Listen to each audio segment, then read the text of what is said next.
Yo, good day, gents, and welcome to another episode of Father's Fire. My name's Jody and every week we get together to explore the joys, the challenges, the triumphs, the sorrows, and yes, the fun of being a dad. And man, first of all, big apology to you guys. I've been on the road the last couple of weeks.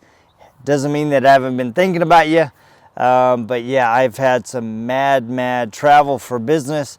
Been in Orlando, Florida. I've been in Indianapolis, and I've had an amazing couple of weeks. I mean, big, in-depth trainings in the automotive detailing world. Shout out to Richard Hutchins at Leather Repair Company. Had a very intense 6-day training. And man, it was just awesome to sit down with men and women from not only America, but also Canada, and Richard's from London. So it was a global summit, and it was amazing. Had some amazing times to go out to the beach, which you may have seen, enjoyed a little bit of sunset. Actually ended up losing my brand new pair of glasses as I forgot they were on, and a wave hit me and flipped me over, and of course my glasses are floating along in the Atlantic Ocean somewhere, but oh well, that's fun. And then this past week had the opportunity to go down to Indianapolis for the Detailers of the Roundtable event at Nate Warren's shop, Frontline Shine and Training. And dude, that was another just amazing experience. A lot of men and women from all over the country and Canada, and it was just a great experience. And I had an opportunity to sit down and have some great conversations. And then this past weekend, I got home literally a Thursday night, and my wife's like, hey, let's go to Portland with our daughter for her birthday. So we took a trip to Portland to spend time with my youngest daughter, Kaylani, to celebrate her 22nd birthday. I'm like, man, where did the time go? I'm like, my mind just blown. You blink and your kid's 12, you blink again, they're in college, and all of a sudden you know they're out of the house. But yeah, we had a great time. Went to watch her boyfriend play. He plays for Oregon State soccer, and they played University of Portland. Had a really tough loss, good game, but yeah, we sat in the rain like true fans and just had a great time. So, but I tell you, I've had a lot of things weighing on my mind since I've had these amazing experiences. I had some really amazing opportunities to sit down with men after dinner and in training settings, and pulled them away and was able to talk to them about some of the things that are going on or have gone in their life. And one of the things that really came to forebear as I'm having these different conversations is that every single one of us has a backstory. And that backstory, if you knew the backstory of each man and woman as they walk through life, you would celebrate who they've become. You'd celebrate who they are today, because what they've gone through to become that man should be celebrated, and we should look at them in awe and triumph and go, man, dude, kudos to you. But I think a lot of times we look at people and who they've become, and we see the evidence of who they have become by how they interact with us.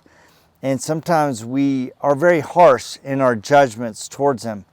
We may see some men as quick to anger, some men as jokers and always playing around. We may see other men as, not taking things seriously, or other men so driven to success that all they do is work. And it made me really think about some conversations that I've had with my personal friend and mentor, Sean Hart, and he actually talks about this in his new book, Broken Boys Become Broken Men. I highly recommend you go take a look at that. I actually wrote the foreword to it, and I'm telling you, It is an amazing book. And in one of the chapters, he talks about the mask that we wear as men. And he and I have had a lot of conversations about this. It's kind of funny because he and I have had parallel thoughts, and then we brought these ideas together, and it was amazing how similar our conclusions had come. And I think a lot of times we as men wear masks to hide the emotional trauma and pain that we have gone through in the past, but also maybe some of the pain that we're still working through. Years ago, I had a great conversation with my good friend Crone. Dang, I'm pulling my great friend, and I'm forgetting Darren Crone. Sorry, forgetting his first name. And he talked about that there are a lot of men walking through life with a huge hole in their heart in the shape of their father. And in order for them to deal with that scar, that hole in their heart, rather than confront it, they put on a front, or in other words, they put on a mask.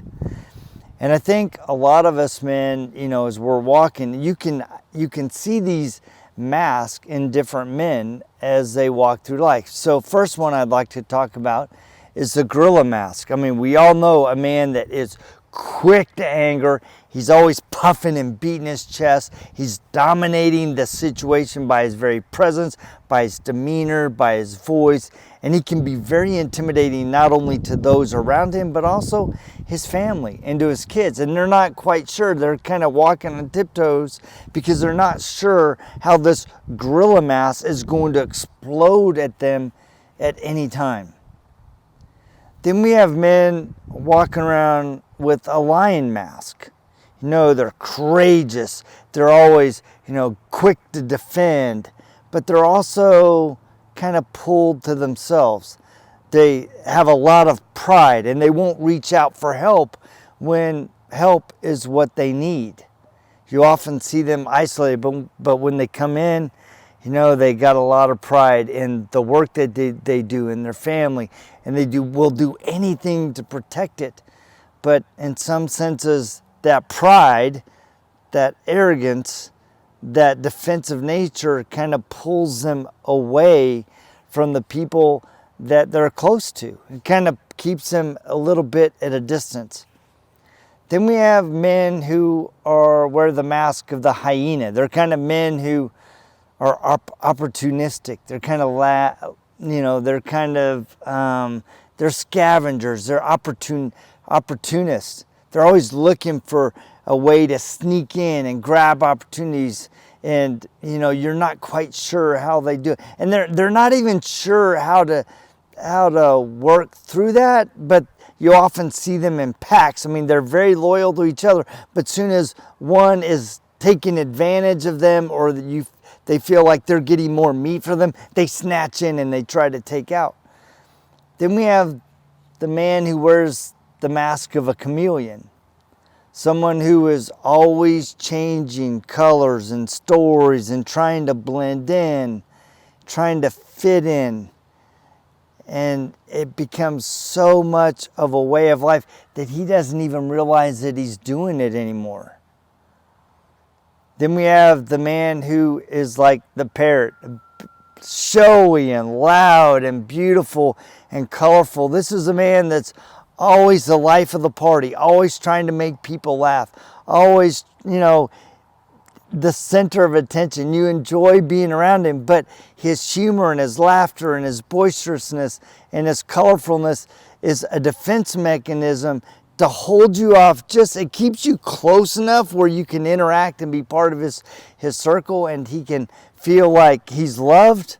But that same humor and laughter and that boisterousness and love for life is also what's keeping people at a distance, because he's using his laughter and his humor and his big personality as a way to not only hide his pain, but also keep people from getting too close, just close enough to be part of the fun in the circle, but not too close that I have to share my innermost and darkest feelings.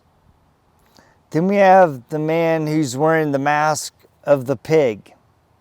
Now, this is a man, yeah, maybe he's providing for his family, but he's let himself go. He's a glutton. He's slovenly. He doesn't take care of him both physically, but also in the way that he carries himself.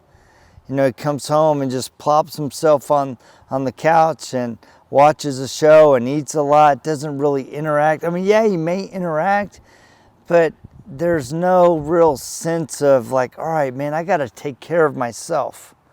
He's kind of slid to the indulgent side of life, and he's maybe become a bit heavy through his own neglect.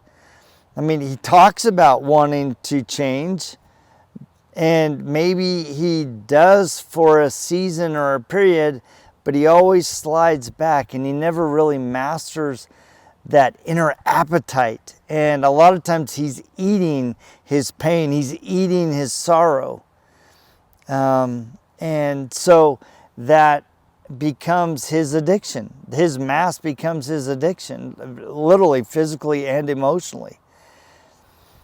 Then we have men who are wearing the mask of the owl. Come on, you know this guy. It's a guy that is the know-it-all. Any conversation, he's got to one-up you. He's got to put in his 2 cents worth. He's always trying to, come off as somebody that has experience, that knows things, that's done this, done that, been here, met that person, always trying to impress you with his knowledge. And that constant need to show you that he has worth because of his knowledge can shut people down, because they're like, man, dude, just connect with me. You don't have to, give me a thesis on every little conversation that we have. Just be with me, just connect. And he uses this desire for knowledge and experience as a way to come off as one who has worth. He has worth because of experience and knowledge, not because of his ability to connect. And he's using this as his way to connect, but it's also his way of, he sometimes can come across as somebody that is judgmental, because you're not doing it his way. You're not doing it the approved way. You're not doing it in the way that he's learned in the past. And this same person can be very slow to adopt new ways of doing things, because this has always worked in the past. This is what I learned in the past. This is from my 30 years of experience, instead of recognizing that things have changed. So this person can be very unteachable. And that can be a challenge. And honestly, sometimes we probably wear one or more of these masks, depending on the situation that we're going through. These masks can be coping mechanisms. They can be ways for us to put off dealing with the trauma that is very real, that at some point we got to figure out how we're going to come to grips with the pain of yesterday. And that's tough, right? Because some of us, dude, I sat down with some men this weekend, or this past couple weeks, and their stories were so heart-wrenching. I mean, they just were heart-wrenching. This one man that I sat down with, between the age of 5 and 12, he was in and out of 31 different foster homes. Dude, how do you ever build the ability within yourself to trust somebody, especially to trust people that are older than you, that are in positions of power, when every person in your past has in some ways that was supposed to be looking out for your best interests, were looking out for their own interests or just shuffling you around to dismiss you, to put you off. How do you deal with that? Dude, I was listening to a story in my heart. I went home that night and I literally wept in my bed thinking about the triumph. And my other friend who had been emotionally and sexually abused. And I'm listening to these conversations. And I know this is a common experience for a lot of you men. And I literally just cried for these brothers. My heart ached for them so bad because they had to go through this. But now I look at these men and who they've come and become, and I'm like, oh my gosh, praise God. How did you guys find the inner strength to become the men that you are today? I mean, they are so humble, they're so willing to help, and yet they're still in some ways working through some of this trauma of the past. Because let's be real, the pain and sorrow of our childhood, our teen years, dude, they can wreak havoc on our identity. They can wreak havoc on how we see our self-worth. They can wreak havoc on who we are, who we think we are, who we think we must be. I mean, we can double down. You think about the guy that's so driven for success, that guy that was hungry. He was starving as a kid, who wasn't sure where his next meal was coming from because his mom or dad was a drug addict, and he, at 7 years old, was taking care of himself. I mean, shout out to, I mean, go back and listen to my podcast with Kevin a couple weeks ago. I'll put a link into it. I mean, he's 7 years old and he's raising himself. And so it's understandable that we as men would have these masks that we wear, these personas that we put on to help us get through life, to help push down the pain of yesterday and move us forward into the future. And some of us, you know, we don't even want to talk about it. We don't even want to open up that box. That's in the past. But at some point, the ugliness and the murkiness and the rot and the decay that is simmering in the dark corners of a heart, at some point it oozes out in the way that we treat and respond to people. And we have to figure out a way to go, all right, I don't want to open that box. But in order for me to heal and become the man that I want to be, I got to face the past.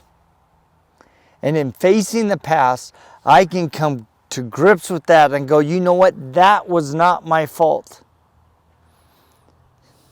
And look at what I've done to build out of it and celebrate who you've become, because you are a man of integrity. You're a man who has worked through trauma and pain, and you have broken the cycle and become a better man. You become the father that you wish you would have had as a kid. And that, my friend, is legacy. And yes, at times, you may have to wear a mask because you're still working through that pain, and that's okay. But I want you to know that you are worthy of love. You are worthy of respect. And you are worthy of the accolades that I sit back and I watch you, and I watch the businesses that you've built and the men that you've become in your families, and the fathers that you've become to your fathers. Yeah, to your kids. Yeah, you've messed up sometimes, but you know what? When you look at the whole of who you've become, kudos. Kudos. I celebrate and honor you. And I thank you for your example, for your courage, for your determination, for the man that you've become, the blessing that you've become in your family's life. Because you know what? You've done it. So I just want to thank you guys for listening to me every week. It's hard to believe that I've been doing this podcast for 3.5 years. I don't make a dime off this podcast. It is a labor of love. It is a labor that is driven to help you, to help me become the men, the fathers, the husbands that God intended us to be. Because each one of us have a story. And I bet if you look back in the past, even though you've experienced a lot of pain, when you look back and you really go, all right, where was God in my life? I bet you can see little fingerprints, little clues of how He helped you move through those experiences. And hopefully this podcast is one of those things that inspires you to become a better father, a better husband, to ignite the passion within you, to be that ember that moves you forward out of the dark spaces, that is a beacon of hope and light that says, you know what, we are better than our past, we're better than our other experiences, our ugly experiences, and we will become the men and the fathers and the husbands, the significant others of whoever's in our life.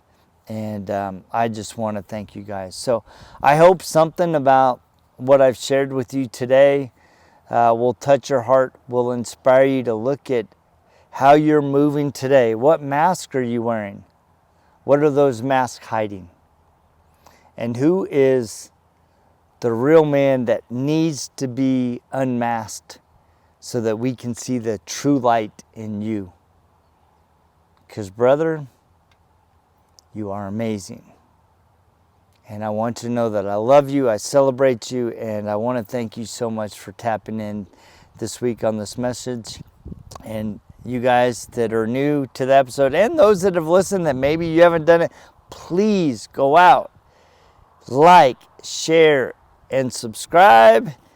And you know we're going to check you same time, same bat channel, right here on Father's Fire next week. See ya!